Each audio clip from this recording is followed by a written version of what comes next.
Stéphane, vous avez aussi Diamant de Vati qui présente un petit peu la même trajectoire. Il n'a pas beaucoup couru cette année. Hein. Non, là c'est juste parce qu'il a eu des saisons assez longues, des saisons longues jusqu'à présent et qu'il a été castré. C'est le temps qu'il récupère sa castration.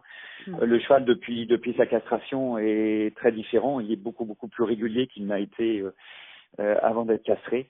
Et c'est un cheval qui adore la fibrée. Et pour moi, il a vraiment fait un truc. La dernière fois, on a été malheureux, ça nous coûte la victoire. Et ce qui en fait m'arrange un peu parce que ça me permet de le présenter à un poids encore acceptable dans le quintet. Il redescend de 200 mètres, mais je crois qu'il alterne aussi bien les 13 que les 15. Et pour moi c'est une vraie bonne chance. Je le trouve très en forme et là je trouve qu'il a beaucoup de choses pour lui dans ce quintet.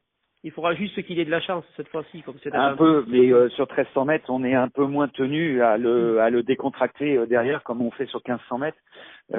Mais d'un autre côté, on peut pas non plus le mettre. Évidemment, il nous faut de la chance parce qu'il faut surtout pas il est quand même très fougueux et il faut le canaliser. Et pour le canaliser, c'est évidemment il faut trouver des dos.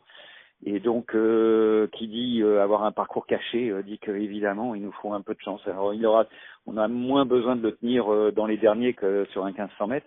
Donc, il aura moins de terrain à refaire. N'empêche qu'on sait très bien que des fois derrière les leaders, c'est la pire place pour trouver son jour.